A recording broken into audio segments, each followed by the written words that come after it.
Buckle, Ms. Johnson, welcome to Divorce Court, and thank you very much for joining us today. I understand y'all have been together for 13 years. You've been engaged for 5 years. You do not have children together, although, Ms. Johnson, you do have a 21-year-old. Am I correct? Correct. But y'all have been together for a long time, so there must be a lot of memories. Why are we in court today, Ms. Hornbuckle? To save our relationship and to mend broken us. I want my best friend back. Ms. Johnson? I'm here for the same reason. I love her. I want to get back to the old us and be happy again.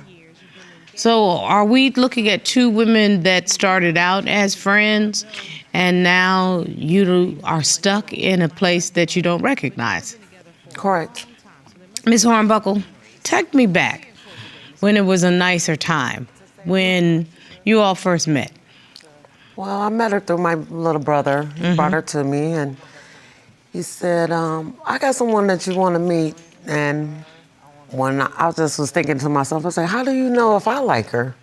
And because he brought her to me, I said, well, you don't know if I like her or not. He was like, well, I know that she'll like you, so. And from that point on, we clicked like best friends.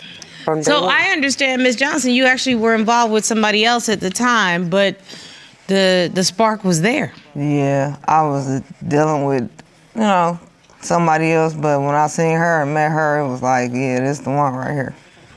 And so you all started a relationship, but you became best friends, to be honest with you, right? Yes.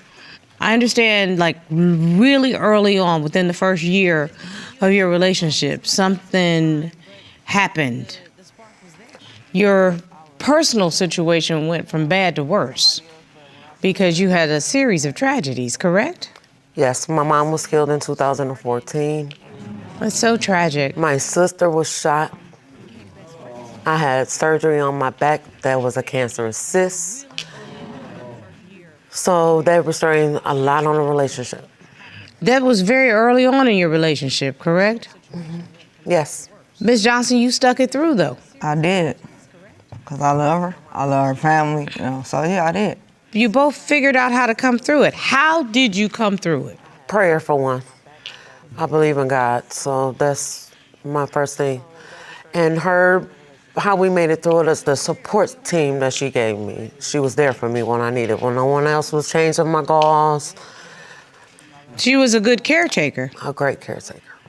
Ms. Johnson, you said you did all this because you loved her. Right, absolutely. Even in the midst of all of this turmoil, did you all find some joy? Yeah, here and there, but it was hard, but we still found it somewhat. I'm just curious as to when the tragedies were over, what was left between the two of you? And I'll start with you, Ms. Hornbuckle. What was left? What did you love about each other? Not when somebody's helping you, just... I love the simple fact that I could talk to her when I didn't have no one else to talk to. Her family is very family-oriented. At the time, my family was disappearing. The connection that we had bond through family was everything to me. And for you, Ms. Johnson, what was it? The same. Love kept us, definitely. What changed? I think the change happened when one has not healed from one thing and continue to go forward instead of closing closed doors that need to be closed. I'm going to take you back to when your mom was tragically killed. That's been, how long was It was in 2014, almost 10 plus years. But I understand that it's an unsolved case. I'm still fighting the case. So that means that not only was it tragic the way you lost your mom, but it's a wound that continues to be open because there's no real resolution in your heart. Yes, that's what makes it so hard in my relationship as well. So, Miss Johnson, how has this changed Miss Hornbuckle? Well, she used to be like very happy and outgoing, so now she more so, sometimes she mad or upset, and she's still grieving basically because like it's still unsolved. So, But I'm looking at it that you all have been together for 13 years. So you all have been together since 2000 and what, 10? before that, like 2002. When we started Yeah, dating. we started Dating like around 2000. So actually, 2012 was serious. Serious. And then you lost your mom in 2014. Yeah. But you somehow got engaged afterwards. Through it all, we got engaged. So I'm questioning because you say now, Miss Hornbuckle, that she's spiteful. Recently, it's just graduation time. Everybody knows this is summertime. It's graduation time. And I wake up early, around 7, to get ready for the graduation. I lay back down. I get my clothes on and everything. And when I'm on my way out, I didn't wake her up, and she had an attitude about it. So instead of her getting up and getting ready, she went and sat back down on the couch, told me I should have woke her up. I said, you're an adult. I shouldn't have to wake you up to support me. If you want to be a part of something, you'll be a part of something. Instead of her going to get washed and change her clothes, which I have my right, standing outside, waiting on us, she went resigned to the couch. So, Miss Johnson, why was that a miscommunication? I don't understand. If y'all know it's a graduation happening, if you're both going to the graduation, what's the problem? Well, I just feel like if she got up at 7:30 and already, if you see me still sleeping, just wake me up. Casually, just get me up if you still see me sleep. I'm sorry, but you grown. If you got a phone, you make an alarm. If y'all That's have exactly an appointment. what I told her. And when we got to the graduation, she sat by herself in her phone. So why are y'all being so funky towards each other? What's the problem? I'm lost. We lost, so I'm trying to find us again. That's And what I feel like she was being petty, and I feel like that's the reason why I get accused for everything. It's you got an attitude. I need love. I need for her to be happy, for me to be happy. I need us. That's what I need. I don't want to be in a home where it feels toxic. Right. I made a decision a while ago, several years ago, that I would not have anybody around me that did not bring me joy.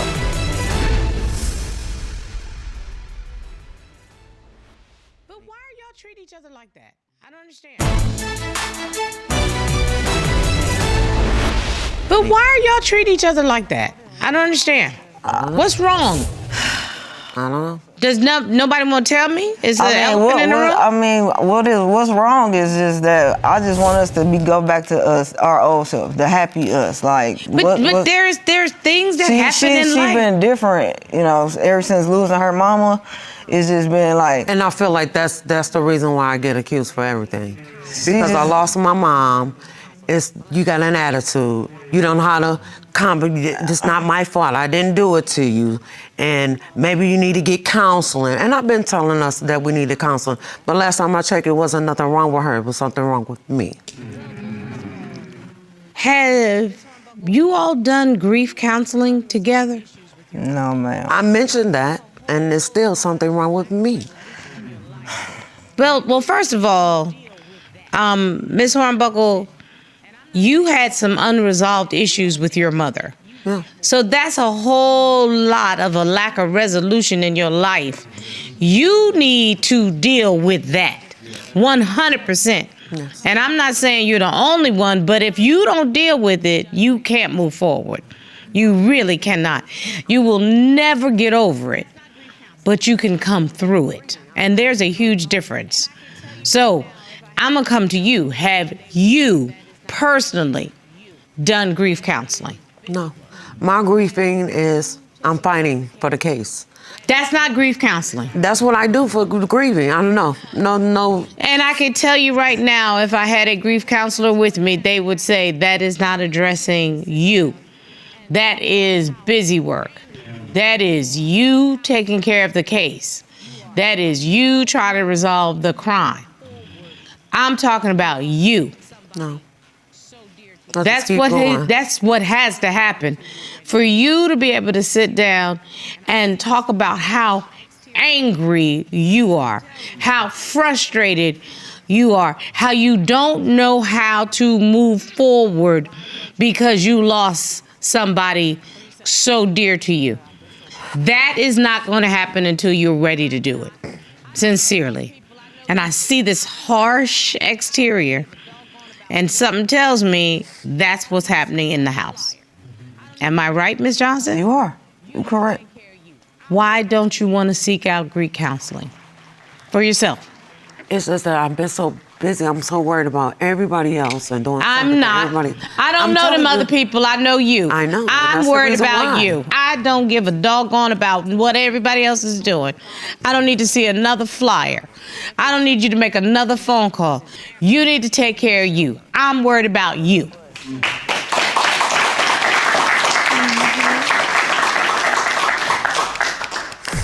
I come into the room. She have her phone in her hand. She turn. I won't let me see the phone. I said, what's in the phone? What you doing on your phone? She say, she's gambling. If it's something innocuous as gambling, you'd show her. I would, but see, the thing is not, if I'm winning, I'm sure, but if I'm losing, I don't want to know. This is your woman. You've been with her 13 years. I've been with her 13 minutes. Miss Johnson? Yes. Have you told your fiance what I just said? Nope. Is this why I'm seeing the spitefulness and the not able to look at each other, not able to talk to each other anymore? Because nobody is just telling the truth. True. Yeah. This is your woman. You've been with her 13 years. I've been with her 13 minutes. Right. And I can tell. Ms. Hornbuckle, what do you need in this relationship? I just want to be happy.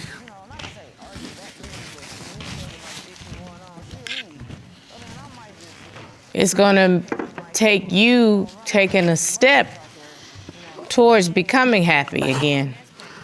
And you could use some help doing that. And I'm not talking about working on the case.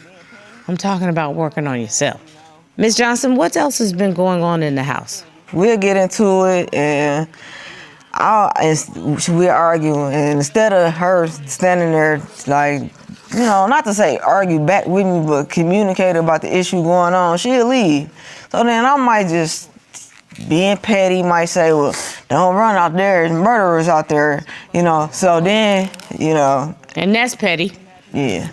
Knowing how she lost her mom and all, I know. So. Like, why would you do something like that? Being petty, for real, and, you know, not thinking and being considerate of her feelings, as I should be. But Like, I don't know how that make me feel. But it was designed to make you feel like that. That's what I don't understand. In relationships, you know what it triggers to pull and what buttons to push. yeah. Man, I don't have no excuse for it at all. I don't. What do you need in this relationship? I asked Ms. Hornbuckle, I need love. I need for her to be happy, for me to be happy. I need us. That's what I need. What are you I need all? to owe us. But I'm still trying to figure out, what are y'all prepared to do I'm to prepared get to back do to whatever. us? I'm prepared to do. So did you come in here with a plan, Ms. Johnson, Mrs. Hornbuckle? Did you come in with a plan? Because normally when you come into divorce court, you're saying, I need A, B, C, and D for this relationship to work. Well, I'm prepared for us to be open and honest about who we are first. In order for us to be who we need to be, on suspicious behavior. Give me a for instance. I'm gonna give you an example. I come into the room. She have her phone in her hand. She turn. I won't let me see the phone. I said, what's in the phone? What you doing on your phone? She say, she's gambling. But I feel like if you're gambling, then I should be able to see that you're gambling. Why would you hide it? But if you don't want your partner to believe that you doing anything else, wouldn't you want them to see exactly what you doing? Instead of being suspicious and turning around and for a game? Ms. Johnson, I think Ms. Hornbuckle is saying if it's something as innocuous as gambling, you'd show her. I would, but see, the thing is, not if I'm winning, I'm sure. But if I'm losing, I don't want her to know. So I'm just. So you then I know say- she don't like it. So then I don't be want her to know that I can't tell her. But if she don't see it, then she don't know. Is that acceptable to you? It's not. It's not acceptable. If anything, it make me insecure.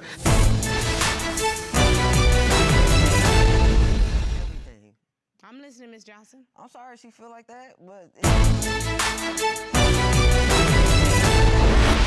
And then as far as our language when it comes to sex, is you want to take a shower?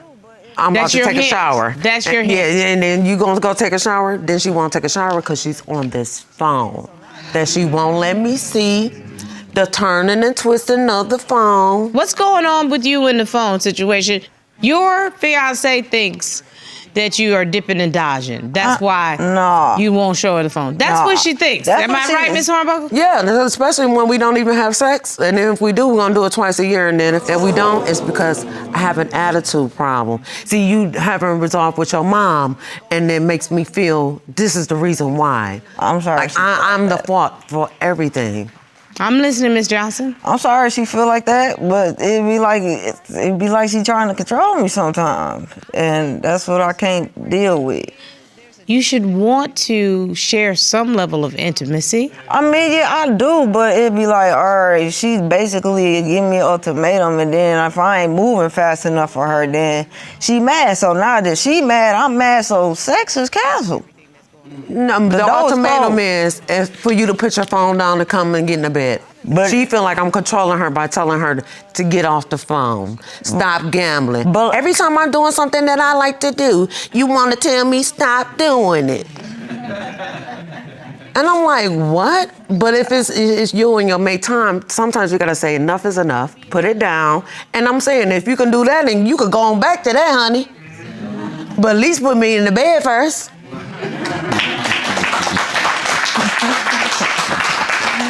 Ms. Johnson? You right. Honestly, what I'm just hearing, quite frankly, is there's a disconnect between the two of you. It is.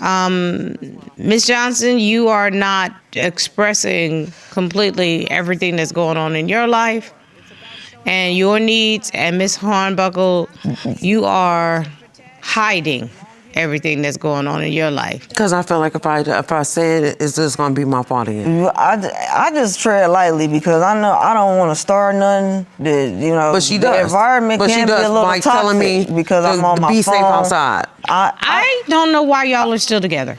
I'm gonna be honest with you. I think the relationship has run its course. I hate to say that, but I don't want to be in a home where it feels toxic. Right. I made a decision a while ago, several years ago, that I would not have anybody around me that did not bring me joy. Okay, I did. I made that decision. If you're not bringing me joy, then you bringing some heartache into my space, and I don't want it in my space. Joy. I miss And that's that. how I feel want about it our back. relationship as well. I feel like if I'm your downer, then let me go. Well, I can also say love isn't about keeping score. It's about showing up and putting it's in tit the for work. tat around here. Because I'm telling you, y'all are doing tit for tat. Y'all have a long history, but that history don't fix tomorrow. You're right. Okay? You're right. And I'm ready to fix tomorrow, though. I'm going to give you just a small piece of advice, because until you're both ready to put in the work, you're going to have this discussion back and forth. You're right. Okay? You're right. Ms. Hornbuckle, you need to invest in grief counseling, period. You need to address whatever was going on with you and your family so that you can come through that part and properly grieve your mother's death. And Ms. Johnson, you're not going to be the one to fix her. You got to fix you.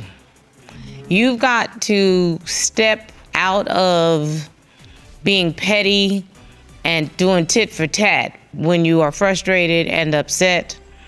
Y'all need what we would call old-fashioned premarital counseling, but it's really couples counseling. Okay, so that you're not walking into a room accusing each other. You're walking into a room looking for solutions. Okay. your whole relationship is broken. You have not been connected in a long time. I don't know why, and I don't know if you can reconnect, but I'm absolutely positive you cannot reconnect without putting in the work. So, Ms. Johnson, Yes. you'd have to say, I'm willing to put in the work. I'm willing to put in the work. Ms. Hornbuckle, you have to say, I'm willing to put in the work. I'm willing to put in the work. I think you should say it to her. I'm willing to put in the work. This case is done.